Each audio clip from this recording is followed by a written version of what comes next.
把这封信转给他。这不行。不是，其实这个信的内容没什么，就几句话，主要是告诉他那个孩子在家的状况都挺好的，别让他操心。然后另外一个呢，就是在那个法庭上不该认的千万别认。好，这样，这封信就留在我们这里，好吧？我们还要讨论案情，就不留你了。啊，行。好，再见。哎呀，各位。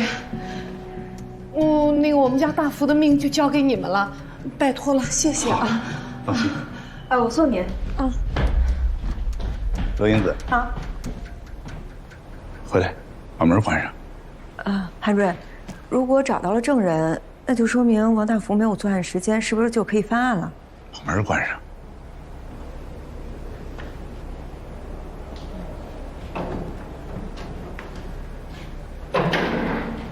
来，坐。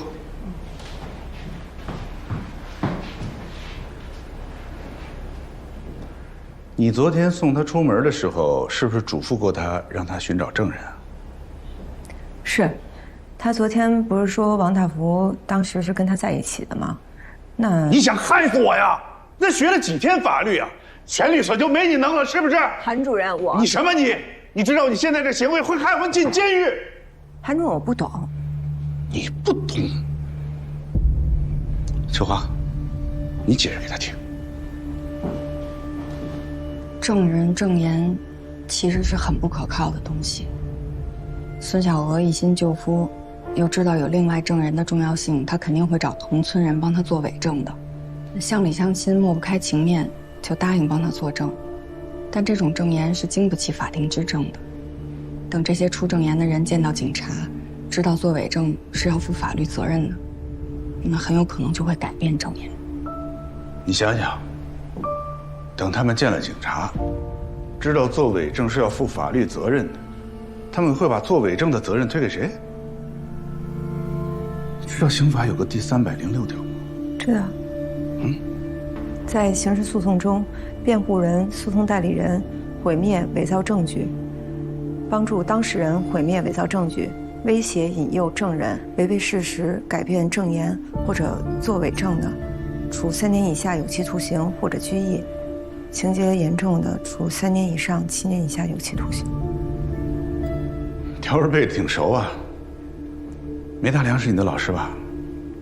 知道梅大良怎么变成现在这个样子的？这个律所，就是她和她的丈夫于大良，还有方丽红他们一起创办的。后来他们夫妻接到了一个案子，自以为掌握了足以推翻案件性质的证言，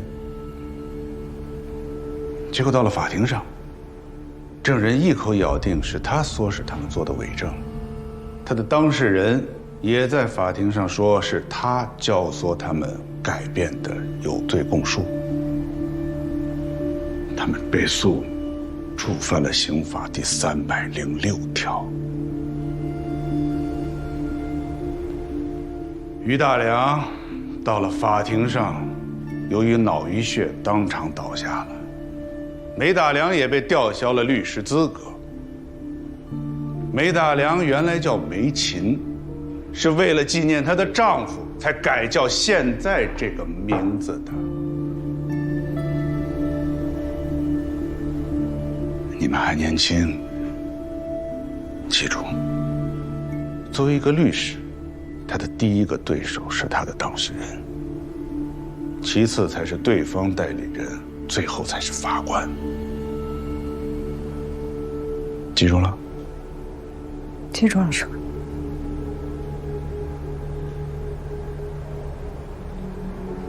就华看家，小楼跟我走。师傅，这个不帮着转了吗？这个要是让那个法警检查一下、看一下的话，我刚才看了，都是几句家常话。那个，您说这要是给王大福看了，没准还能安抚他的情绪。不行，我警告过你，不要做多余的动作。这封信秋华存档。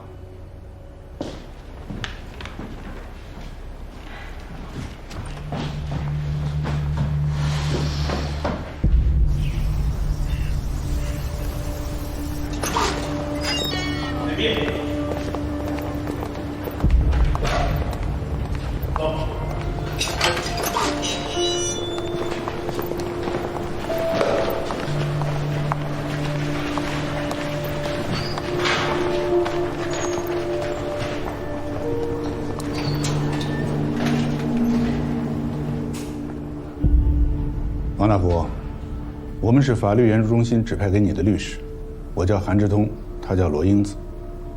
你同意我们做你的代理律师吗？同意。律师同志，这人真不是我杀的。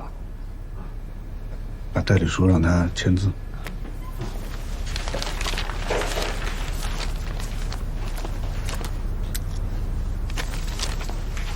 这是您的委托书，您看看，如果您同意的话，不用看，我签。我们就可以做您的那个辩护律师了。然后，我们的代理义务是到一审结束。啊，没问题。我说律师同志，这人真不是我杀的，这真跟我没关系。你记录。我承认啊，就是我跟那个钱爱莲这关系，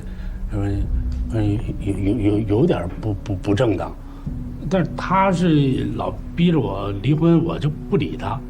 就头天晚上吧，就是我老婆也是因为这事儿就跟我吵了一架，就回娘家了。然后我正琢磨着是要不要把我老婆叫回来呢，然后这时候这钱爱莲就又找到我这儿了。然后后来我就没禁住诱惑，然后就又睡了一回。结果这睡完以后，他就又来劲了，他又逼着说是离婚呐，又闹吧，又动手，这个挠得我这脸上身上好几个刀子。后来我也就给了他几个大嘴巴。然后这时候正好那个就我老婆打工的饭店就给我来电话，说我老婆这一天没上班，说再不上班就开除了。这我就吓一跳，我就赶紧就说要出门去找我老婆去。然后我是1点钟出的门，然后回来的时候7点钟。等我回来的时候，他就已经死了。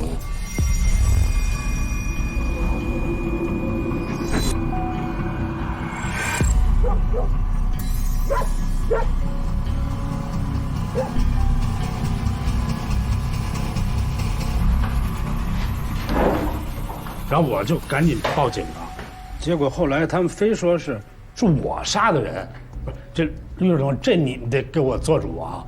我要杀人，我干嘛？我在我自己家里杀呀，对不对？而且就是我跟钱爱莲这事儿，我老婆是已经知道的了，我就没必要，对吧？就你那法律名词就动机嘛，我没动机啊，我没动过，我不动啊，我没动过。好。我们知道了。哎，警察问你的时候，你把这些都说了吧？这都说了。王大福，现在呢，检方认定是你杀了人，从证据上来看还是很充分的。你说的这些，我们在辩护的时候会提出来。不过依我看，这个案子辩无罪，几乎是不可能的。别不可能啊！不是如果你认罪态度良好，真诚悔罪，积极对被害人做出赔偿，获得被害人家属的谅解，最后对你减刑还是很有帮助的。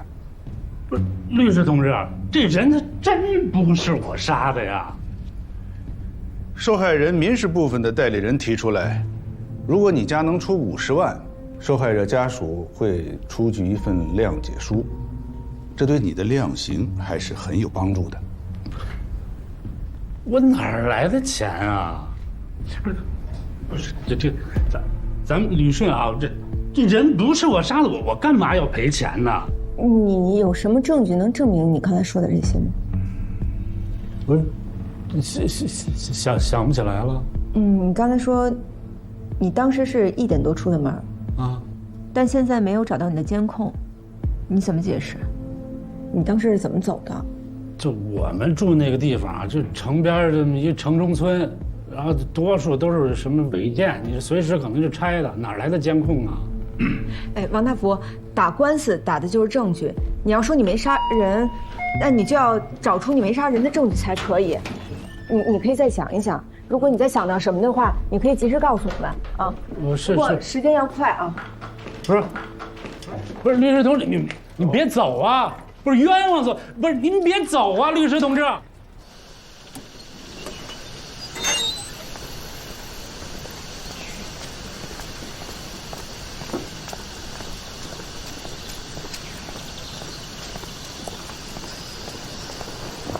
罗英子，你什么意思？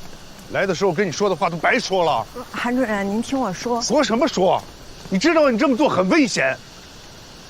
他现在在被关押的状态中，那你说谎对他有什么好处呢？韩主任，你这个案子我是仔细研究过的，乍一看似乎是形成了证据链条，但是再仔细想一想，再听王大福一说，我觉得这个案子不是一点问题都没有。你看这王大福，他是没法证明自己出门进门的时间，但是现在警方也找不到他出门进门的监控，对吧？那有没有一种可能，王大福说的是真话呢？而且王大福的邻居说，听到他们争吵的时间是12点多，他自己说他是1点多出的门，他报警的时间是晚上7点多。那在这5、6个小时的时间里面，王大福和孙小娥所说的一切，完全有可能在他们家里发生啊。上车。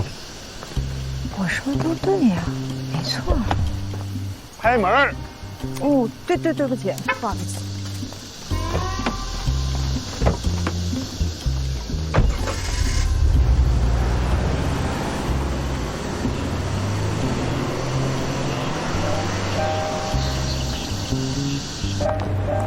我都好几天没睡好了。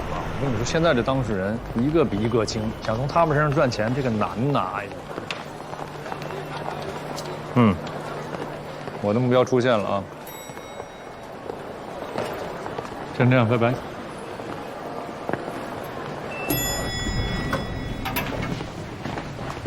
哎，一会儿把那个案卷给我，我再看看。哦，好。小孙，你好，陈律师。你好，你好，我找韩律师。您跟他约了吗？要不您先给他打个电话。好的，打个电话。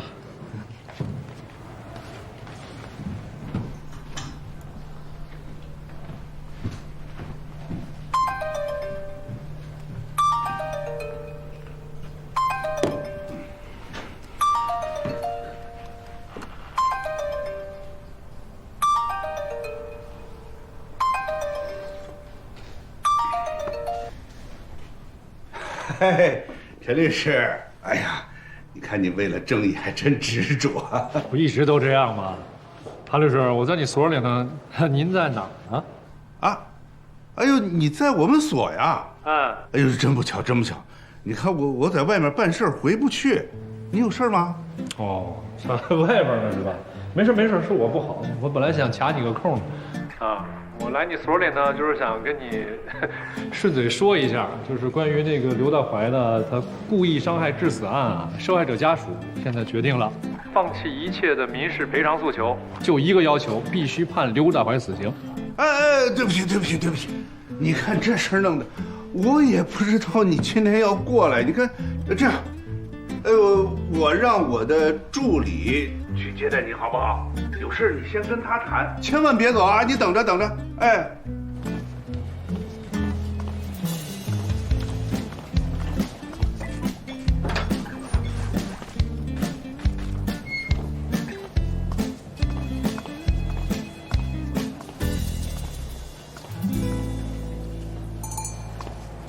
主任，你要的材料。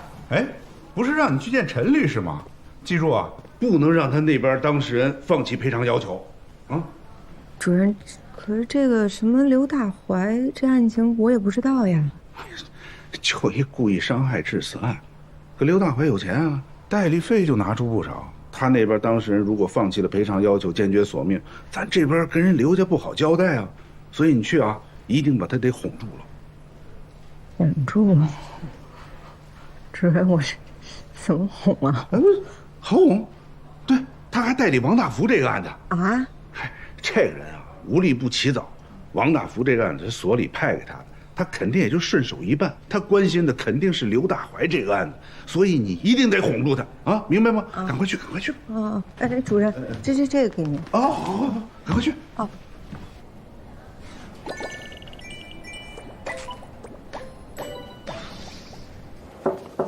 进。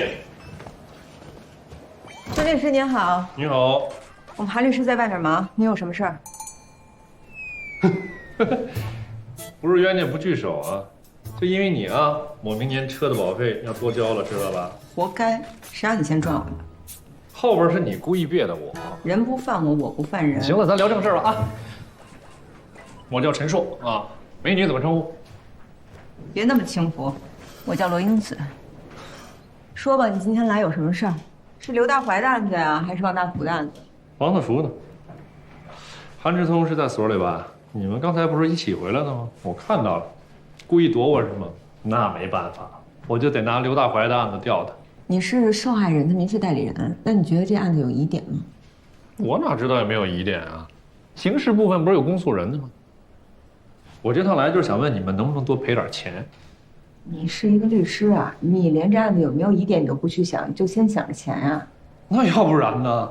有没有疑点跟我没有关系，我负责的是民事部分啊。有疑点找警察找公诉人去。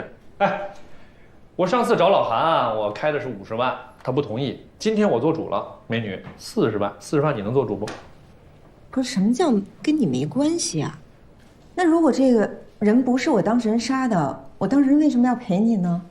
那怎么着？你是觉得有疑点就要干警察的事儿，你去查案啊？我还真觉得这案子是存在合理的怀疑的。哎，你刚入行是不是？怎么了？我刚拿到实习律师证啊，第一个案子有问题吗？看出来了，没问题。你说的这，你说什么呢？放尊重点啊！美女，你叫我罗英子。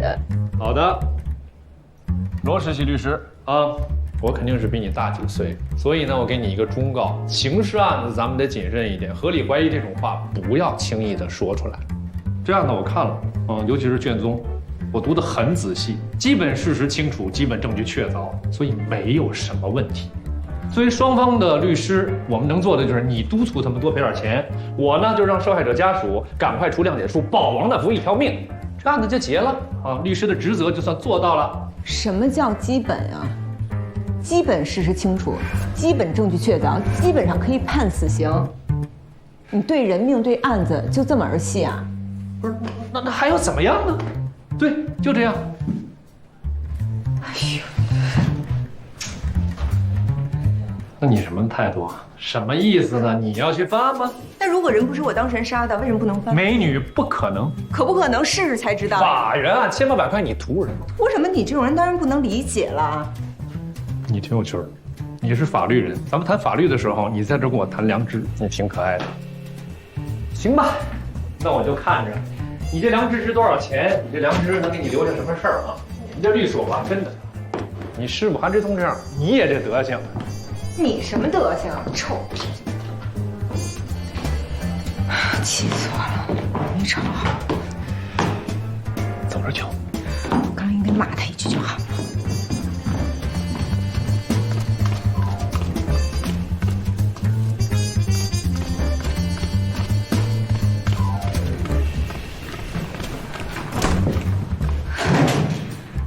气死我了！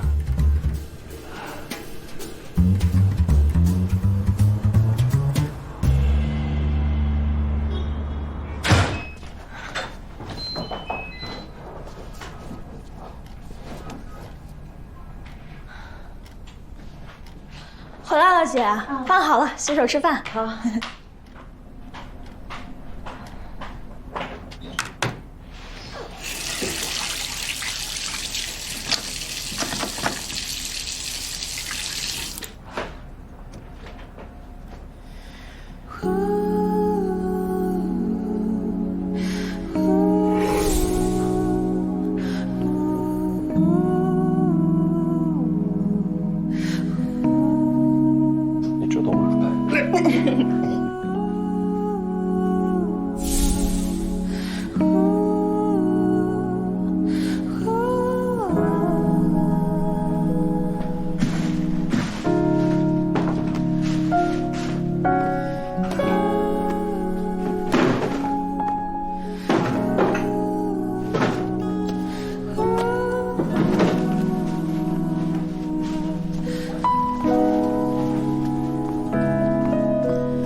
吃了，姐。你不说减肥吗？我给你做的虾。姐，找啥呢？咋了？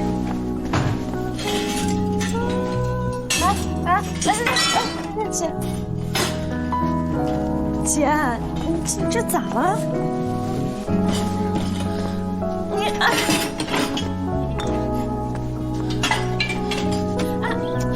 你姐，你别扔，你要是不要，我寄回我老家，行吗？你别扔，哎。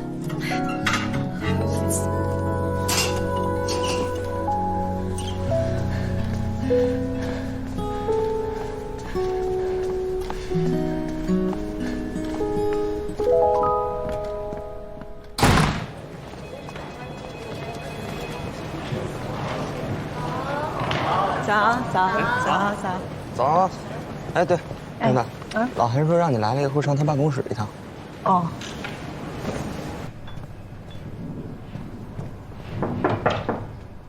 请进。韩主任，您找我？按我说的要点，赶紧起草辩护词吧，没几天了。这怎么？这个案子我看了，没什么大问题，人就是他杀的，就这样。哦。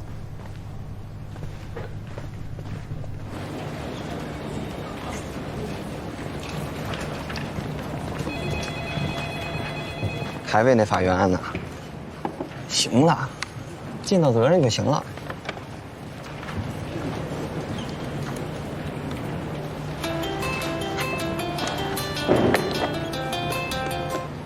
哎，您好，我是罗英子。啊？哦，好，知道了，我马上汇报啊，谢谢。韩主任，看守所来电话，王大福需要会见。是看守所主动来电话？是啊，昨天他们去的时候登记我的电话。秋华，你进来一下。我有事儿，你陪罗英子跑一趟，啊，记住，只许听他说，不许表任何态，啊。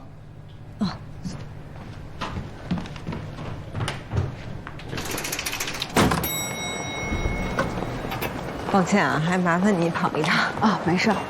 不过咱俩去了也是白去。啊？为什么呀？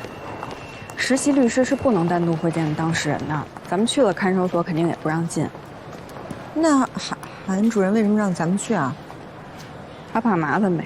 不过开庭之前就会见这一次了，咱俩去碰个钉子就回来了。你等着，不是，对，师姐你等会儿。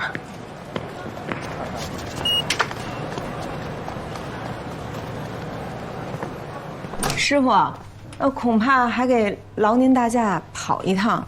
这实习律师不可以单独会见的。哎，不知道既然就回来吧，我们又不是没去。您还是跑一趟吧，没准开庭前只能见这么一回了。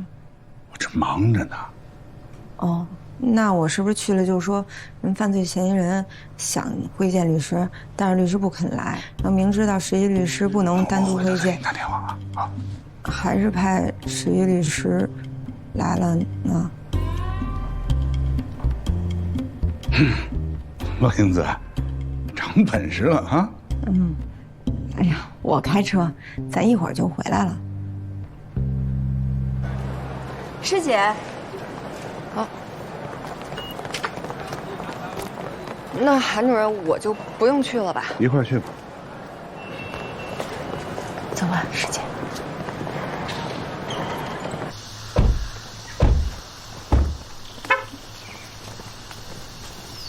你在这儿等着。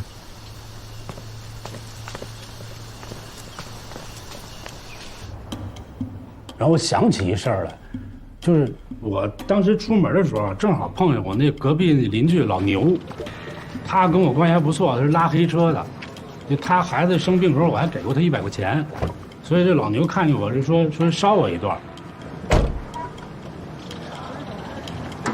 哎，好嘞。哟，鹏哥，你这脸是怎么了？没起了，你说走了。哦嘞，鹏哥您就好您那。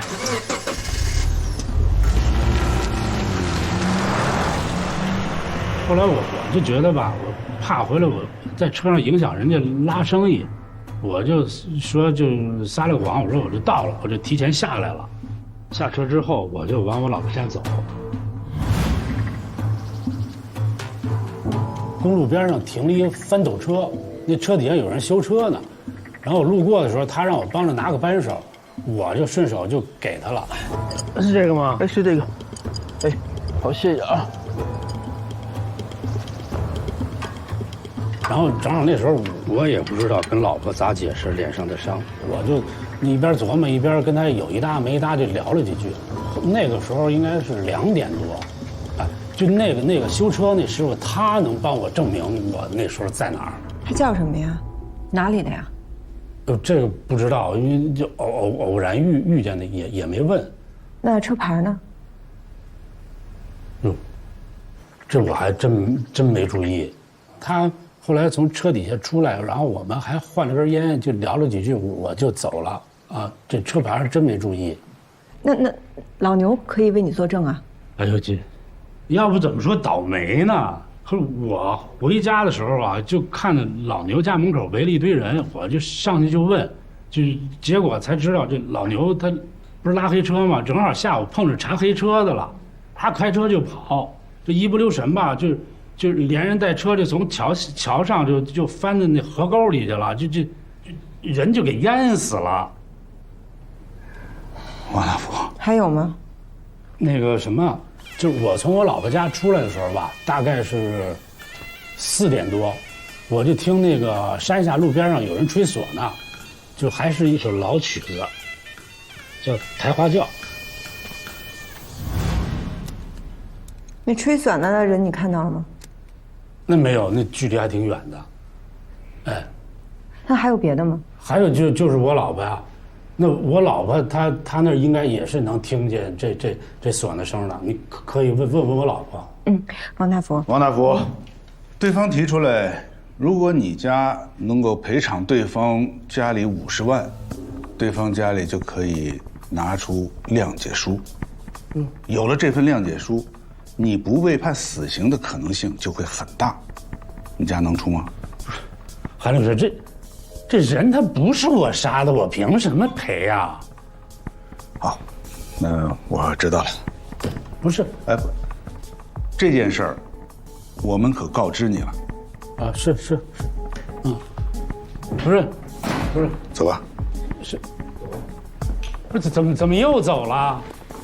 不是律师，韩律师，这人真不是我杀的。不是罗律师，你去查查这事儿，一查就清楚了。这人真不是我杀的，我冤枉啊！那个，我要出去见个客户，你们俩自己回去吧。啊，师傅，那个我还是想跟您聊一下，您看咱们有没有可能去问问王大福老婆，她当时有没有听见这个唢呐声？我说话你怎么就不听呢？啊？秋华，你告诉他。别问，一问肯定听见了。啊？那怎么办呀？没办法，这个案子本来就没什么可辩的。当然，你可以把疑点提出来，法庭也不会采纳。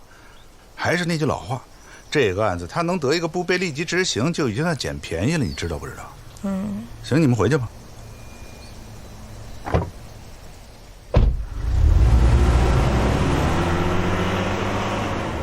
师姐，你听听他说的，就这么当律师啊？韩主任一直都是这么当律师的。可是咱们是不是也给为当事人的利益负责啊？他今天能陪你跑这一趟，已经很负责任了。走吧。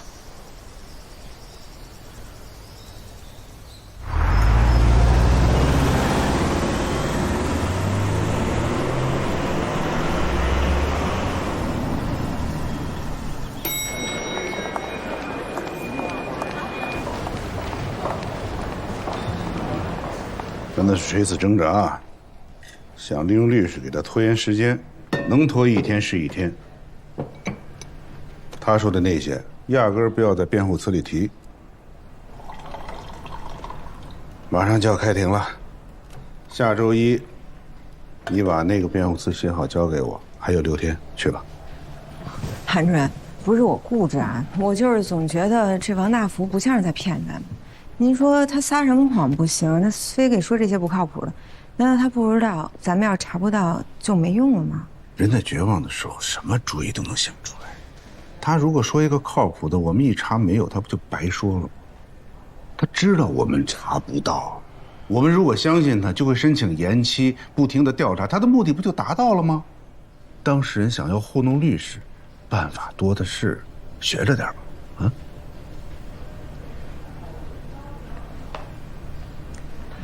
韩主任，那个您刚刚也说还有1周，要不然就拿这1周的时间再让我去查查呗。你还真固执啊！哎，我就是心里总是不踏实，我觉得他不像是在骗咱们。行行，想查就查去吧。哎，不，1周不行啊，只有6天。哎，对不对？你还得给我剩下1天时间修改你写的辩护词，所以你只有5天，明白吗？谢谢你。还要查？查。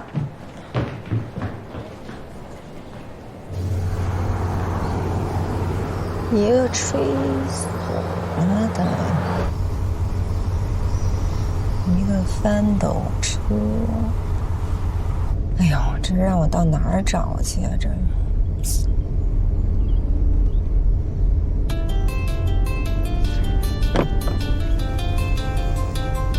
喂，您好。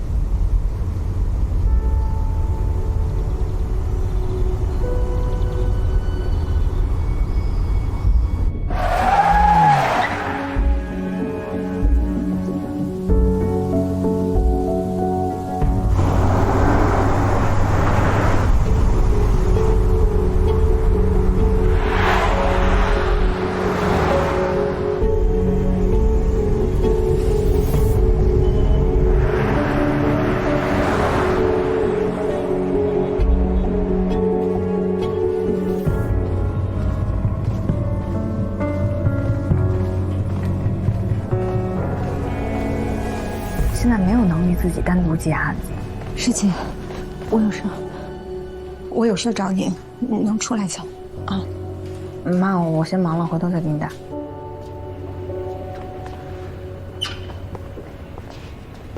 怎么了？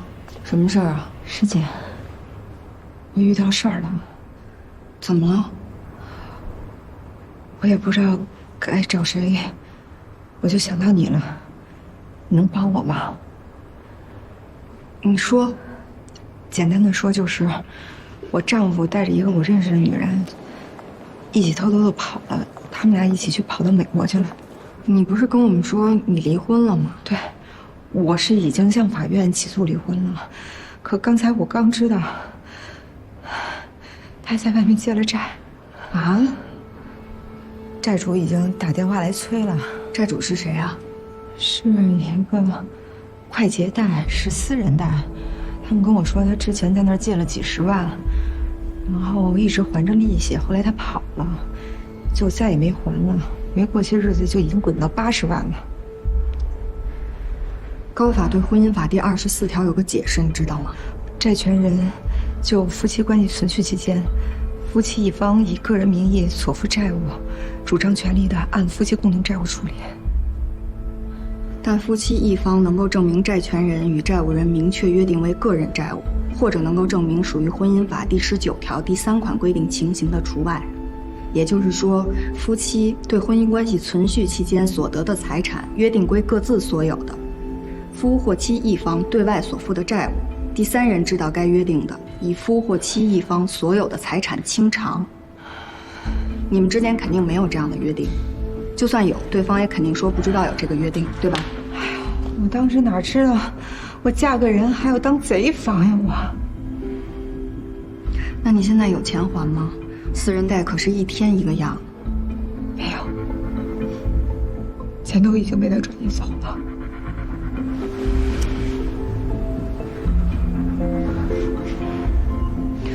那你现在需要我帮你做什么呀？师姐，我现在眼下最着急的就是我要去解决这些债务的事儿，但是王大福的那个案子，我不想丢，可是我确实是顾不上，因为韩主任他说他只给我5天时间。师姐，你能帮我跑一下吗？刚到这个律所来，我跟谁也都不熟，就你还对这案子有了解。如果你愿意帮我跑，我就去跟韩主任说，我说这个案子是咱们俩一起做的。你自己的事儿都火烧眉毛了，你还惦记王大福的案子呢。5天如果找不到王大福说的那个唢呐和奋斗车，那我也就死心了。师姐行吗？行，但是我有一个条件。你说。你已经向法院起诉离婚了，对吧？对。请律师了吗？哎呀，不管以后你请谁做代理，带我一个，行吗？但，师姐，我必须要实话实讲。我身上没钱了，我需要的是案子。行，成交。王大福说的那2件事，到时候我去跑。我觉得你还是得把心思都放在你自己的事儿上，毕竟现在的司法解释对你很不利。我觉得你还是得做好思想准备。红树就这一条命吧。原来讲的好，人来兔眼。谢谢你啊，师姐。但韩主任那边你怎么请假呀？这你就别管了，这就是我的事儿了。那我走了。你不回去啊？你先进去吧，我想喘口气儿。你别着急啊。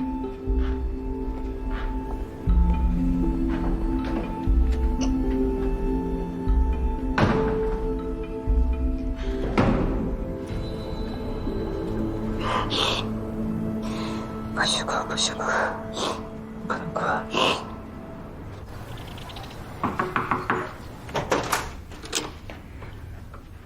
刘明是不是在外面借私人贷了？你又来干什么？你不是不认我们了吗？刘明是不是在外面借私人贷了？他为什么这样对我？为什么要害我？他的事你问他去，我们不知道。我问你，他在外面借了多少？不知道。爸，你告诉我借了多少？别问他，他也不知道。那你们把他的那个电话给我，我联系他。没他的联系方式。他是你亲儿子，你能没有？如果你们不说，我只能把你们的联系方式给讨债的了。反正刘明在外面借的钱，我是没有见过，他1分没往家里拿，我还不着。哦，刘明就算是借钱，还不是为了你？为了我？为了我什么呀？我什么时候见过他借的钱呀？刘明开公司是为了你吧？刘明不赌不嫖，借钱不就是为了公司，为了你们这个家吗？你们说话讲点良心好不好？他不赌不嫖，他什么时候在外面找的女的呀？啊，那挣的钱什么时候往家里拿过？家里的开支不都是花的我的工资吗？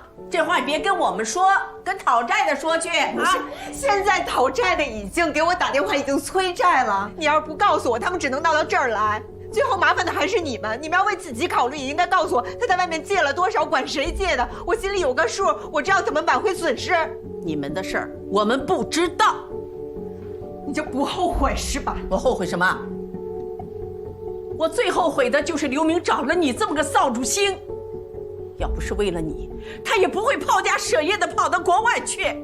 有本事，你就到国外找他去，找他去。你记住你今天说的话。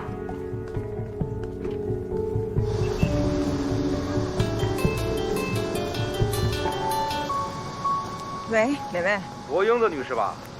我再提醒您一遍啊，您丈夫刘明跟我们借的款已经逾期3个月了，之前跟您说的80万，我们还会再核算一遍的，希望您尽快还钱。滚蛋！谁借你钱也管谁要去。刘明已经跑了，听见了吗？王八蛋已经跑了。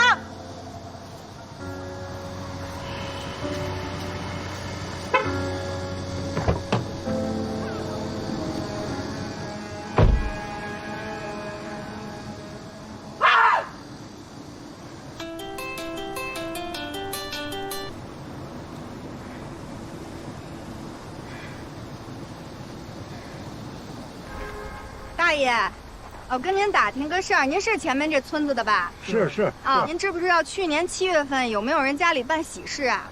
不知道，还真不知道，没听说。那有没有古乐班子啊？这附近我想找一个吹唢呐的。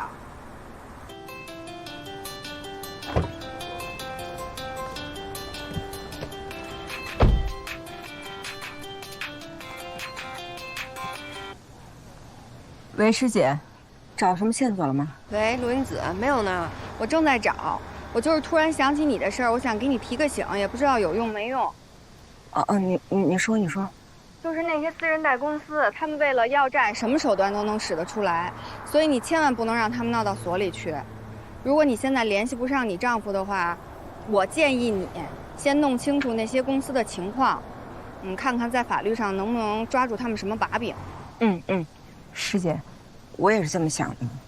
那个，我已经在网上查过这个公司了，他们这个公司啊劣迹斑斑，而且我也看到了一个报道，说他们会利用社会闲散人员到社会上去逼债，曾经闹出过事儿了。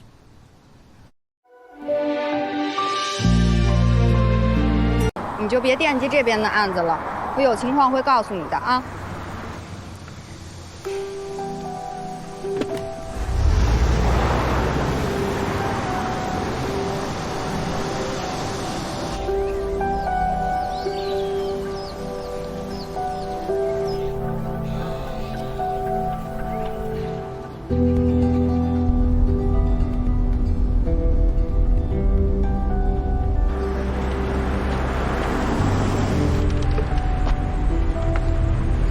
到达目的地，出行有我更智慧。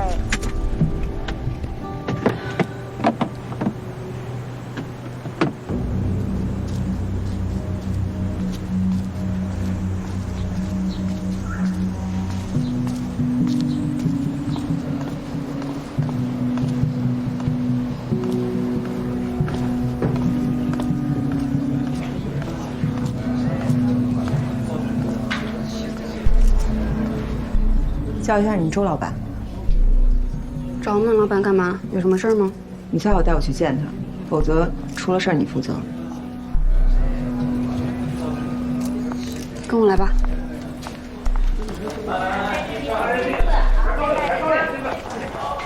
马上来，哥哥去找老四了。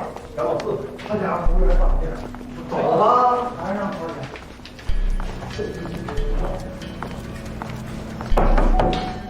进来。老板，有人找你。哎，秋华，你30分钟后给我打电话，我要是没接你就报警。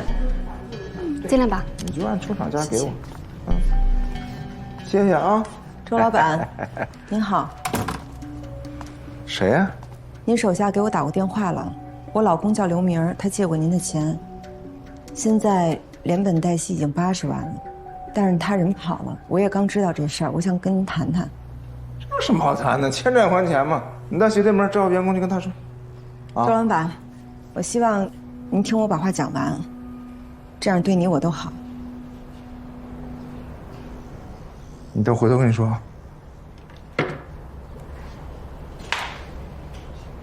小丫头，说话夹枪带棒，事儿事儿的。你要说什么呀？我的职业是律师，来之前我也是做了功课的。您的公司之前闹出过很多事情，现在相关部门正在严查你们这样的民间小贷公司。听您的口音，应该是外省的吧？我是山东的。咱们能在京北这样的地方立足，就说明都不简单。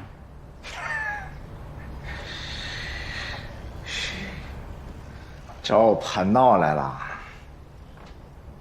那什么，你这个债务，你想怎么着？首先，我给说明啊，这钱虽然不是我欠的，但是我愿意还，我也认这事儿，但我就2个条件，第一就80万了，咱别再滚了。第二，千万别上门讨债。不是你隔好长时间你不还我，完了你还不让我上滚利，我吃什么呀？我查过了，他借的钱你们已经拿了不少的利息了，如果我再还这80万，你们也是赚够本的。我们家里所有的钱都被我老公给捐跑了。你要是同意这条件呢，我就去想办法筹钱去。我卖栋房子我都会还给您。是吗？这么惨呐？你那男人是干什么的？他是不是人啊？他这么干？他不是人，但我要做人。大哥，我肯定会还你钱的。您同意这条件吗？你刚才说你是山东的，山东哪儿啊？岭南。岭南什么地方呀？海大南校区的。你爸是干什么的呀？海大法学院的教授。你姓什么？罗。罗教授。你是罗教授女儿啊？我二舅是那儿教务主任。啊，没说你小时候见过你，我老去。我刚才来的时候，我看着我就觉得您挺眼熟的。嘿，这是大水冲龙王庙了，这是。哎呀，嗑都唠到这儿了，那你这玩意儿，你真是。行，巴适就巴适。我这样，我给你1个星期时间，不滚利了，行吧？你弄钱去吧。大哥，咱签个合同吧。我们江湖人办事儿讲的是信义啊，吐个唾沫就是一根钉，我信你就行了。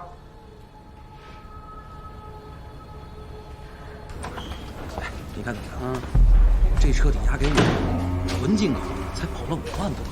哟，这照片上看倒是不错啊。哎，你看，等我跑一下。是，多新啊！看看，可以。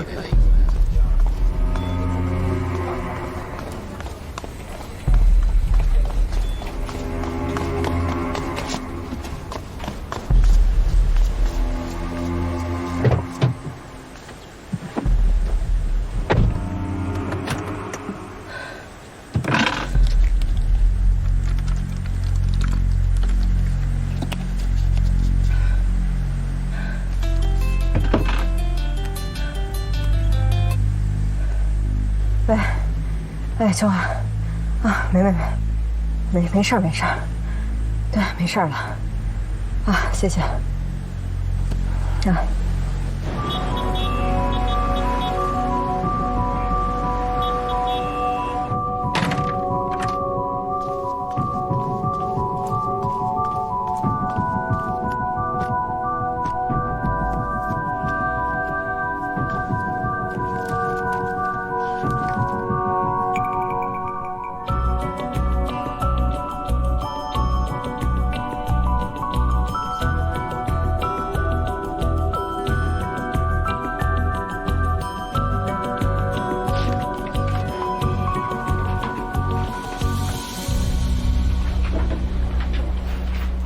姐啊，您这个房子稍微远一点，您要是想尽快出手的话，我建议你啊，稍微让一点，660万，好出手。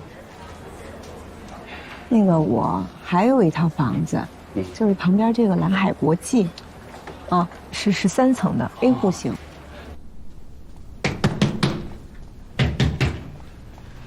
罗英子，你别躲，给我开门。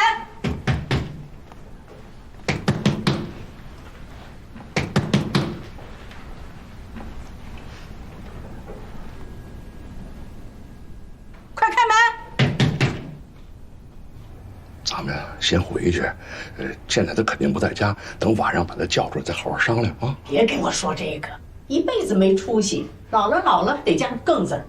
他不在家，那小贼婆还不在家吗？来，我看见了，给我开门，看见你在里边。喂，110吗？姐，蓝海国际这个房子好，这样，我帮你争取到1100，怎么样？那就这2个房子。就是哪个更好出手呀？那肯定是蓝海国际呀，它旁边就是市重点中学，学区房。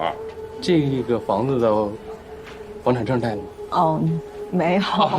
我也得回家找找。哦，行，那这个房子我先帮您挂上，好吧？不用，我呀，其实今天也是只是来询询价，对。哦，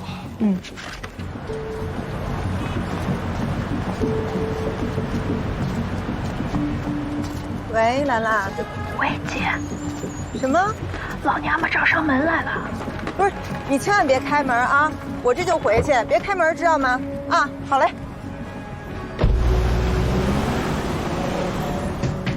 不给我开门啊！我现在就打110，让警察来抓你。开门！哎呀，你们吵什么吵啊？这孩子还在家写作业呢。吵什么呀？抓小偷呢？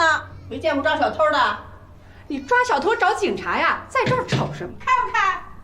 你不开我就等在这儿，看你出不出来。开门。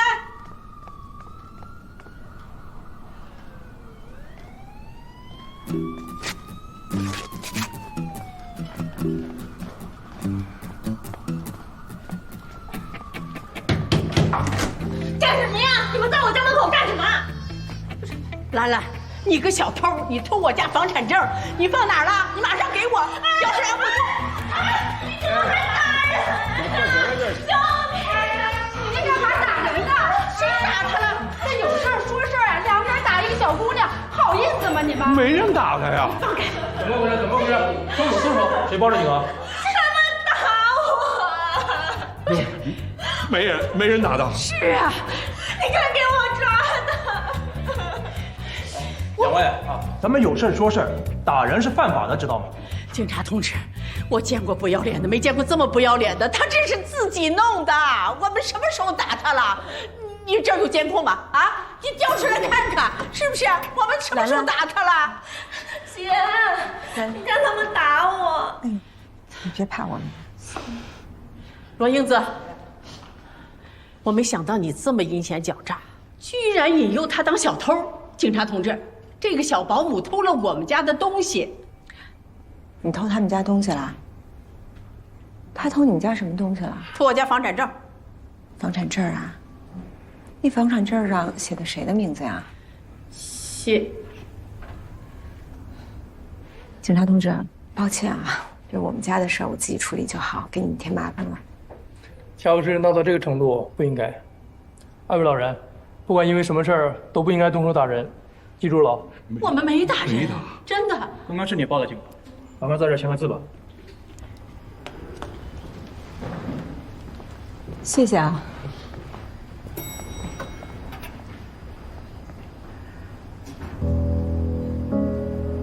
孩子还写作业呢。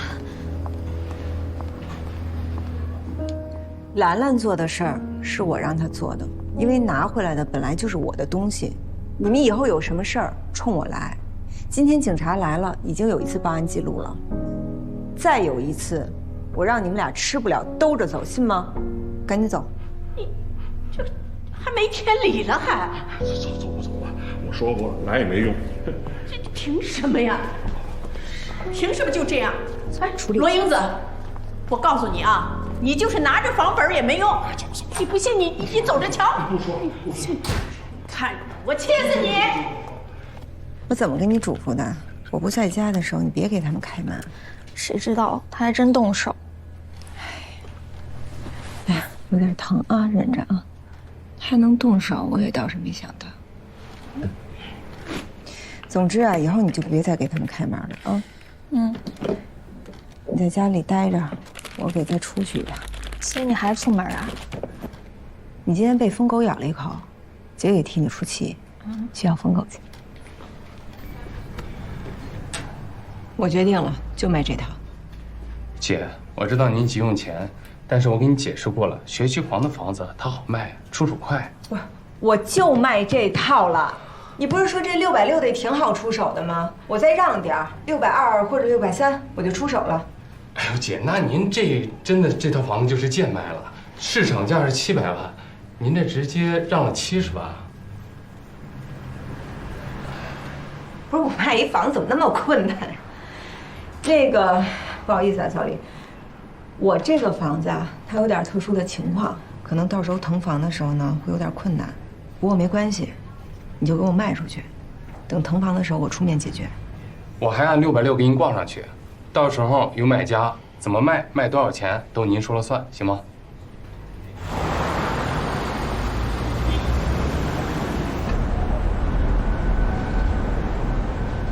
停车，停车！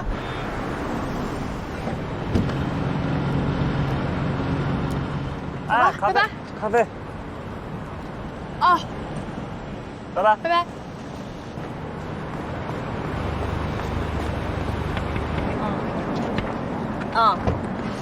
有事儿吗？刘英子，我听说你和秋华在查一个故意杀人案。不过是一个法院案而已。法院案怎么了？法院案也得认真打呀，带我一起呗。那个，我们呀，只是为了写这个辩护词，然后再把这个情况落实一下，不敢惊动您。哎，你不是在那个陶正律师的团队吗？你可以找他呀。哎呀，陶律师那些案子都无聊极了，而且那些律师一个个就知道打算盘。就带上我吧。哎，师姐，哎，回来啦，辛苦了。你那边情况怎么样了？我打算卖一套房。哎，你喝咖啡吗？我不喝，我一会儿喝牛奶。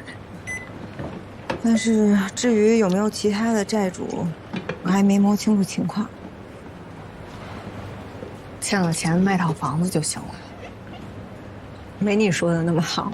我之前不是跟你说我有2套房吗？啊，有一套呢，是我婚后跟他一起买的，然后现在要卖的那一套，是婚前的，我父母给我买的。哦，你现在把家里能变现的都变现，把钱都藏起来，万一将来还有别的债务呢？唉，我希望他对我别那么狠吧。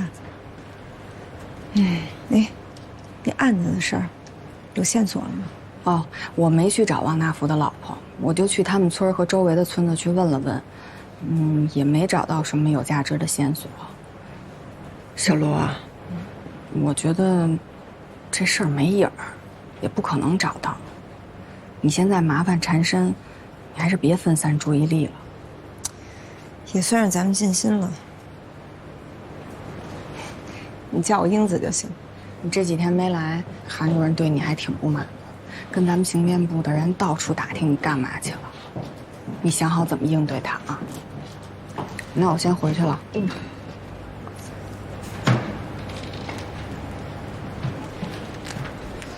哦，对了，我还查了查王大福说的回来坐车的问题。我发现农村这些拉客的中巴车上根本就没有监控，而且我还问了跑那一带的几辆车，那车上卖票的都说没见过王大福。但我发现这些售票员只顾着低头卖票，对谁坐了车他们一点都不注意。我还特意坐了一段车，过了一会儿我又去问那个售票员，你猜怎么着？他对你也没影响啊？行吧，那我先回去了。别忘了想想怎么跟韩主任说啊。啊。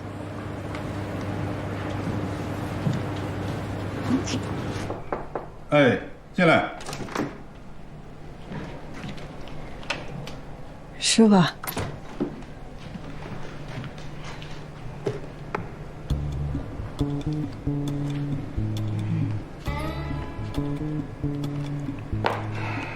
你这几天还一直在跑王大福的案子？哎，对。不是秋华一直在帮你跑吗？我请秋华帮个忙。找到了？还是师傅有先见之明，什么也没找到。我说什么来着？这帮人为了活命，什么招都能使得出来。还有3天了，赶快把辩护词写出来交给我，啊？呀，谢谢。哎，客气。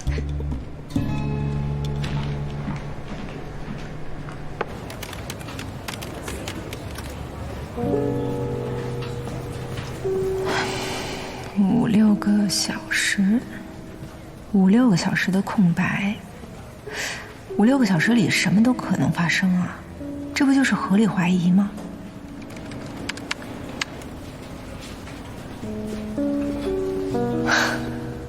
你以为你是什么人？你自己还不知道你能不能活下来，还想着救别人？你是女侠吗？写吧，写完了交差。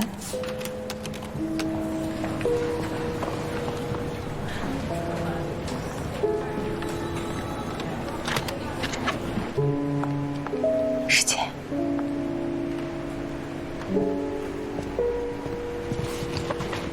怎么了？有事儿啊？这案子吧，我还是放不下。这王大福要是真撒谎，他怎么能编出这么多细节呢？所以我总觉得他不是编的，就这么放过去，我这真的不能死心。也不光是为了王大福吧，我也是为了我自己。我家里那摊事儿，东窗事发，我这一屁股麻烦，手里也没有办出样的案子。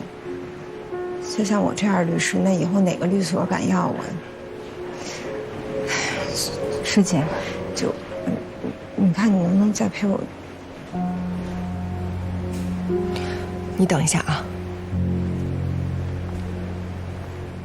韩主任。我想跟您请个假出去一趟。去吧。好。哎，要不要用我的车啊？哦，不用，不用，谢谢您。秋华，你别开车了，坐我车吧。我哪有车啊？啊？你没车，那你这3天怎么去的呀？骑共享单车，坐公交车呀，跑一天不过也就几块钱。走，坐我车。哎呀，你这么远的路，你骑自行车，你怎么不告诉我一声啊？我告诉你有什么用？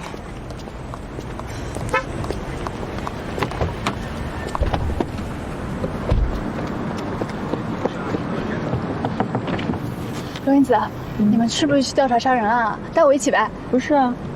啊？那你们去哪里？我们去法院取传票啊，去吗？哦，那我不去了，拜拜。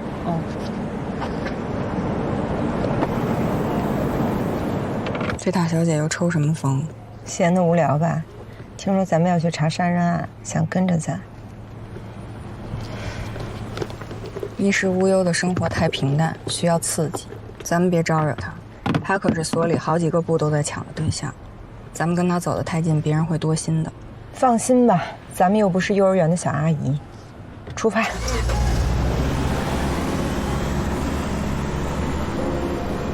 你丈夫在外面借了别人的钱，你都不知道啊？我不知道呀。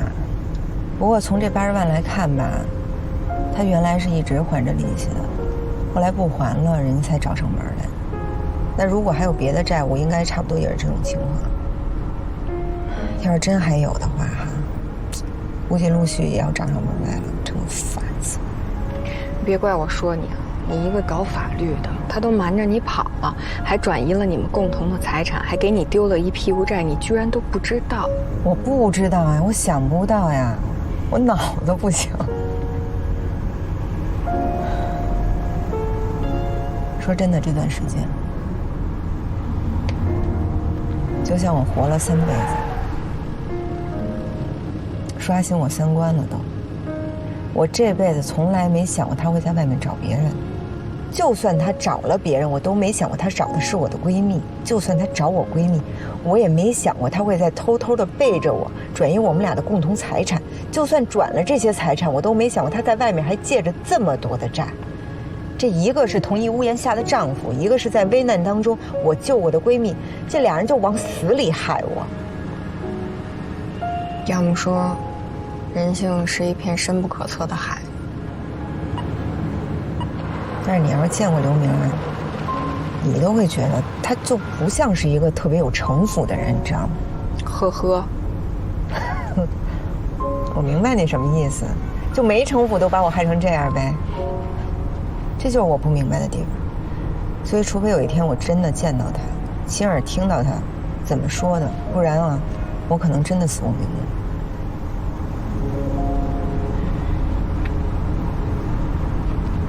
哎，我跟你说一逗事儿吧。你知道这女的怎么认识我老公吗？怎么认识的？我给人介绍的。哎呀，我现在真的，我都想抽我自己个儿。所以我想着，我早晚给从一地儿把他们俩给揪出来，让他们怎么吃进去，怎么给我吐出来。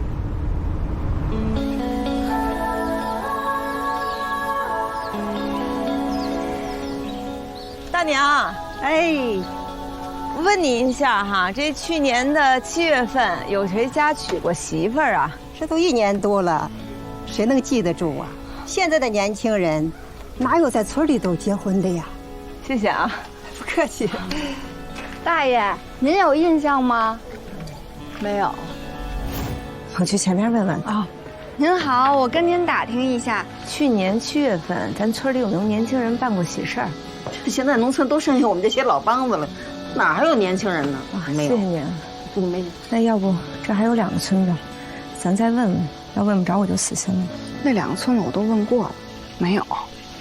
哎，师姐，你饿不饿？咱先去吃中午饭吧。师姐，你来粮村所几年了？2年了。我以为你都毕业好几年了。是毕业好几年了。我之前不在咱们粮城所，我在火车站旁边的一个野路子的律所里干了有1年吧。就是那种在法院门口发广告跟别人抢案源的小律所，抢案子，抢到了韩主任头上。他不但没跟我计较，还把我收编了。那韩主任您挺有眼光的啊，对你还真好。哎，我一直都觉得你能力挺强的，特干练，比咱们所好多律师都强。这一行就不是我们这种贫苦出身的人干的。那你就过谦了，你不正干着这行吗？而且你还干得挺好的。你以为律师这一行只有法律知识和法律素养就行了？当律师的得有资源，得能找到案子。再说了，你还不能寒酸，你得开好车，穿好衣服。见当事人请人家吃饭，你得买单吧。像我这种骑共享单车，我也就跟你说说还行。要真让当事人知道了，人家还不转头就跑啊？嗨，骑自行车怎么了？不就是一代步工具吗？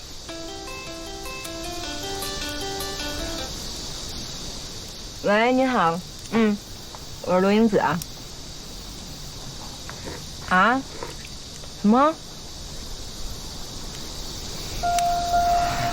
累了吧？赶紧吃点东西吧。我知道了，啊，谢谢你啊。还真够快的。怎么？房产中介给我打来电话，不是说想卖一房子还债吗？他帮我找买主啊。那这我还2村子没跑呢，我这怎么过去呀？真够烦的。罗英子，我突然有个新想法，那红白喜事，咱们好像把白事给忘了，是吧？那一般老人出殡都应该请古乐班子呀。哟姐，您可真够聪明的，等着啊。哎，您好，那个我出发了，啊，但是这边好像堵车了，这过去怎么也得有2个小时，您能让那个买家等会儿我吗？我尽快就到啊，我尽快。行了，咱赶紧吃，吃完了我跟你一块儿去找。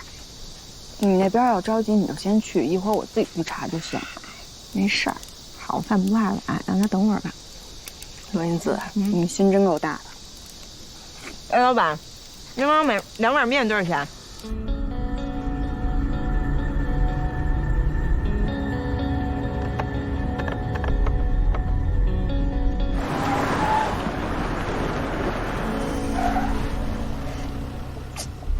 这人会不会开车呀？明知道错误开，还非要往前挤什么呀？哟，771啊，真是冤家路窄。师姐，等我一下啊。那你看，咱又碰上了。不说的话，我以为你追我呢。哪都有你那罗实习律师。不是，我正想问你呢，771，说吧，你是不是在跟踪我呀，色狼？不色你的话，那我的审美不就完蛋了？也是，你说跟一钱串的谈什么审美？哎，不是，好好的路你抢什么呀？前面有人掉钱了，你就不能先让我过去，你再走吗？那你怎么就不能先让我过去，你再走呢？哎，你跑这儿来干什么来了？还不是为了你的当事人。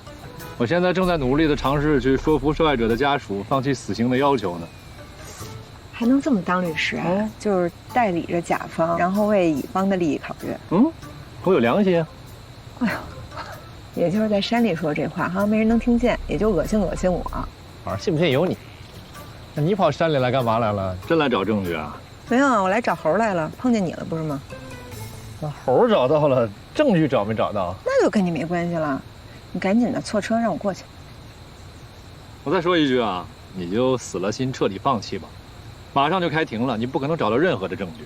你就别照着镜子说话了，赶紧倒车，快点的。倒车。哎。我还是给我倒车。你说他和韩主任倒是能凑成一对儿哈。哎，你说他要是和韩主任相遇了，俩人能干嘛呀？谁比谁坏？他们俩好像还真打过2次对头，那结果呢？据我所知，韩主任都输了。韩主任都输了？哟，那就是说他更坏呗。行，以后给比试比试。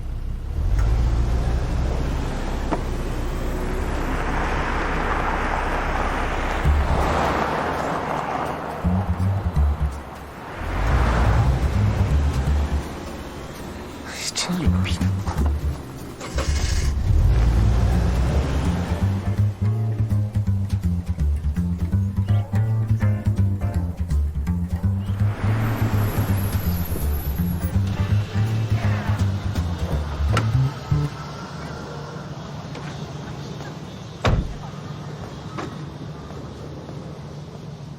秦大哥，哟，陈律师啊，我妹子那赔偿事咋样了？不是很理想。不知道要你有什么用？你看啊，你们这边呢，这想要50万，我跟你说40万都够呛。要不这样吧，20万，啊，20万的话他们能给，咱们就给他谅解书，行吗？20万，一个大活人死了就值20万呢。秦大哥，您要是真心疼你妹妹的话，也不至于她初中没毕业就让她去城里打工吧。还有啊，这小院也不错，屋子也不错，我估计是不是都是她赚钱买的呀？陈律师，您说这话是啥意思啊？他从小没了爹妈，是我和他哥把他拉扯长大的。哦，他每年挣了钱往家里寄，难道不应该啊？应该。那再说了，他活着的时候，那每年往家里寄的都不止你说的这个数，20万肯定不行。你给我闭嘴！哎，陈律师，那对方是不是在耍无赖啊？在这哭穷？我以前也以为他们哭穷，但真不是。他这个罪呢，可能会判死刑，都没钱请律师，派的是法律援助律师。最少30。25，好吧？光你这就收了我们2万，你才帮我们要回来25万，没多少钱，才8%呀！我跟你说，这点钱你找不到像我这么正义的律师了。行，25万，那我告诉你啊，1分再不能少了。如果低了25，我1分都不要，我只要他的命。好，那我就跟他谈。大姐，咱妹妹在城里边除了在餐馆打工，有其他工作吗？没其他工作啊。有她照片吗？有。哎，你看那玩意儿干啥呀？不是这人嘛，干什么他不都得有动力吗？我知道他以前长什么样子之后呢，我就会怜香惜玉，我就会激励自己更努力，是不是？我就会很……来，那个，我妹子长得可漂亮了，就值25啊！大姐，这是2码事啊，赔偿金最多25，最多。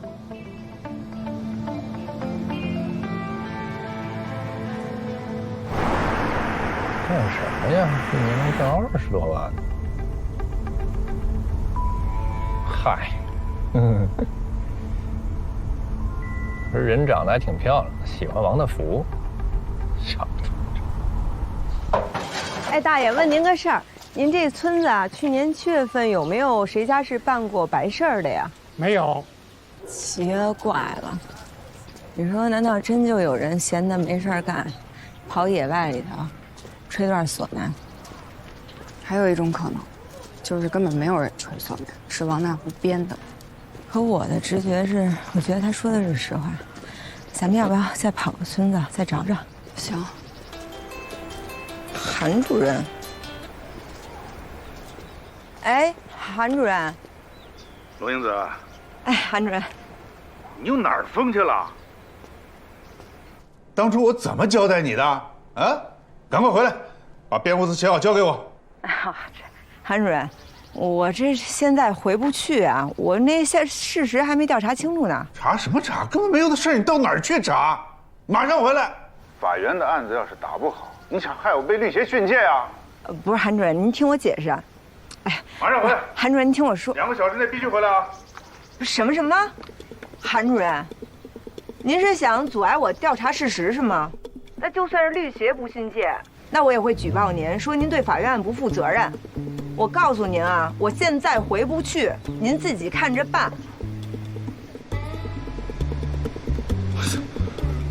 罗英子，你脾气可真够冲的啊！你居然敢这么跟韩主任说话，部里都没人敢这么跟他说话。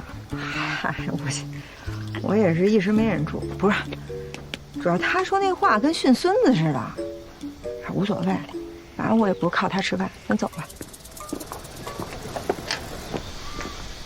大爷，您说您老伴儿是去年去世的？对啊，去年7月中旬。哦，那您这个当时请过古乐班子吗？请过呀。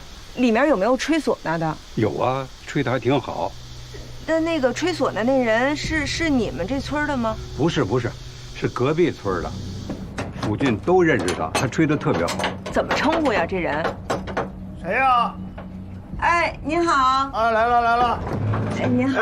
您是那个古乐班子的那个领头人，叫梁师傅，是您吗？是。可找到您了，梁师傅。我们是那个，那天出完殡啊，主家请吃饭，吃完饭估摸着得3点多。那个从大王庄到你们这村儿，这中间不是经过一座小山吗？那山上有果园，当时你们走过山底下那条道吗？当然得走那条道了。走到这个山下的时候，大概是几点钟？您还记得吗？3点多钟从大王庄过来，到那儿估摸着也得4点多，4点多点。您走到这山下的时候，有没有吹过唢呐呀？这你咋知道的？那就是说您吹过。那怎么着？咱们来一段，来一段。哎，你还记得当时吹的是什么曲子吗？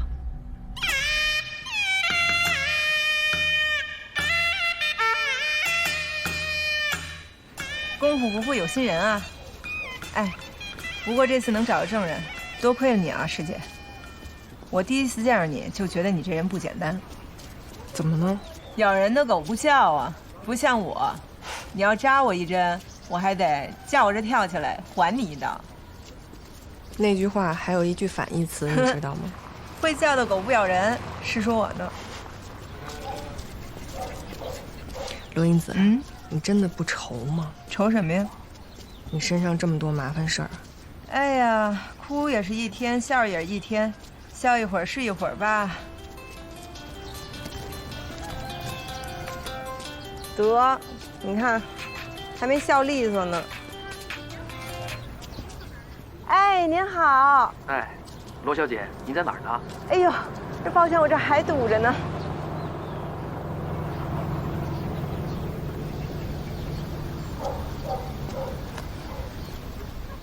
哦，这么快就有人要买啊？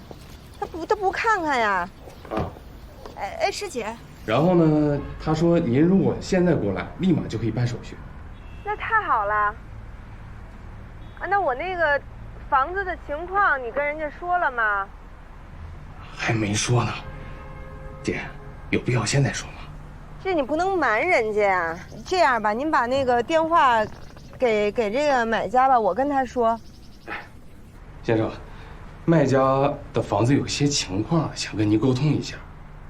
这么真诚的卖家可不好找啊。这买个房子那么多事儿呢？你房子什么情况？哎，不是，我怎么听您说话那么耳熟呀？咱俩认识吗？您是不是姓周啊？哎，你谁啊？哎，您把我给忘了？那80万，前天的时候我还去您公司谈来着呢。啊，我姓罗。哦，岭南小罗啊。哎，对。不是你真卖房子呀？周老板，您说说，这君子一言，对吧？这说到做到呀。周老板，您现在不担心您这个债务的问题了吧？哎，周老板，您看这房子到您这儿也是缘分，啊，您要不然再等我一会儿啊？啊，我这儿确实往回赶呢，有点堵。啊，好吧，啊，得嘞，哎，谢谢您啊，周老板，哎，再见。房子卖了？啊，卖一套。哎，你说巧不巧？这要买我房子的人就我那债主。走吧，赶紧上车，咱给往回赶。我跟人家说这事儿去。你刚才打电话的时候，过去了一辆翻斗工程车，说明这一带有工程。那辆车没准就是那个工程上的。这案子也1年了，就算完工了，这工地上用过什么车总好打听。你先去忙你的吧，我去前面再问问啊。不是那个车是往哪边开了？就路口，刚才右转了。那这边也没个车，连个共享单车都没有，你怎么去啊？那边应该就有公交车站了，你就别管我了，你赶紧忙你的吧，你那事儿更重要。师姐，谢谢你啊，真是实在是对不起，我这火烧眉毛。你跟我还客气什么呢？这也确实是没时间了，韩主任那边不是马上就要辩护词吗？你赶紧去吧啊，开车注意安全，我走了啊。哎，那你注意安全啊。好嘞。就那边哈。是，谢谢您。不是，这人真不是我杀的呀！不是冤枉死！不是您别走啊，律师同志。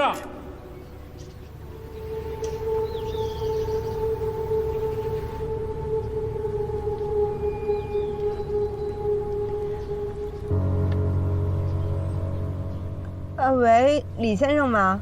哎，您把那个电话麻烦给一下周老板，我跟他有话要说。